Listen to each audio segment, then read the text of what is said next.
Mais qui va vouloir te toucher toi? Mais en fait, je n'ai pas envie que vous me touchiez. J'entends les cris de souffrance de la balance dans mon oreillette.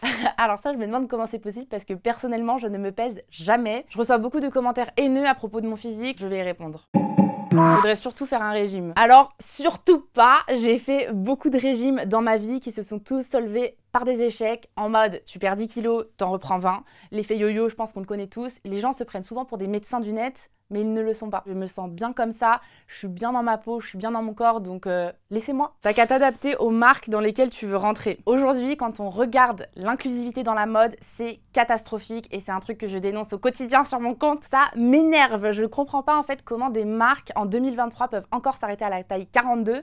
Et c'est pas que les vêtements, hein. Si on regarde, il y a aussi le problème avec les collants ou encore avec les bottes. J'ai fait des essayages récemment, je ne rentre pas dans la plupart des bottes en magasin. On voit bien qu'il y a un vrai problème. C'est pas à nous de nous adapter aux marques, c'est aux marques de s'adapter à notre corps. Fais du sport, arrête de te plaindre. On a ici ce cliché de la personne qui est en surpoids, qui a des formes, égale personne qui ne fout rien. Or, c'est totalement faux. On a aussi le cas inverse. Je suis sûre parmi vous, il y a des personnes minces qui ne font pas de sport. Et je trouve ça tellement triste qu'on associe tout le temps le sport à la perte de poids. On peut faire du sport parce qu'on en a un besoin pour sa santé mentale, on a envie de créer du lien social, on a envie de s'amuser tout simplement. Non mais c'est qu'une question de volonté, c'est absolument pas le cas, on le sait, il y a tellement de facteurs qui rentrent en jeu par rapport au poids. On sait que parfois on peut prendre du poids parce qu'on traverse une période difficile de dépression. Ça peut aussi être dû à des traitements médicaux, à des troubles du comportement alimentaire. Et c'est pas parce qu'on fait une taille 42 qu'on rêve de faire un 36, on peut très bien être bien dans sa peau comme ça. J'entends les cris de souffrance de la balance dans mon oreillette.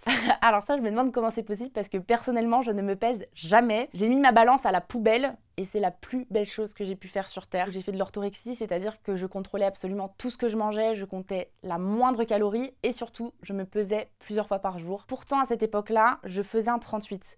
Donc c'est pour dire à quel point la société m'avait eu et à quel point la société m'avait convaincue que pour être belle, je devais perdre du poids. Il y a toujours ce mythe de surpoids égale mauvaise santé, mais il y a des personnes qui sont en surpoids et qui sont en meilleure santé que des personnes qui sont minces.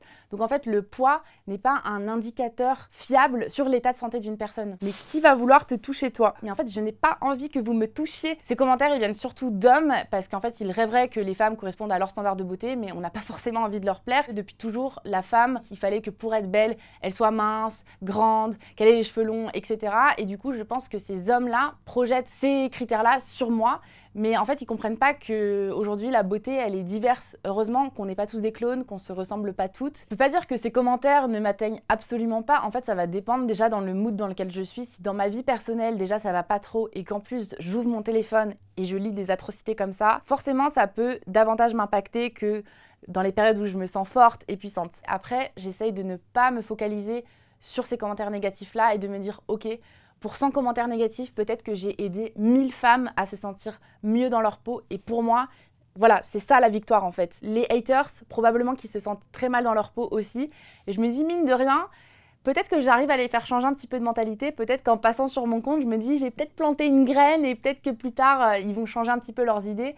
Donc je me dis, bon, c'est grave, mais c'est peut-être un mal pour un bien.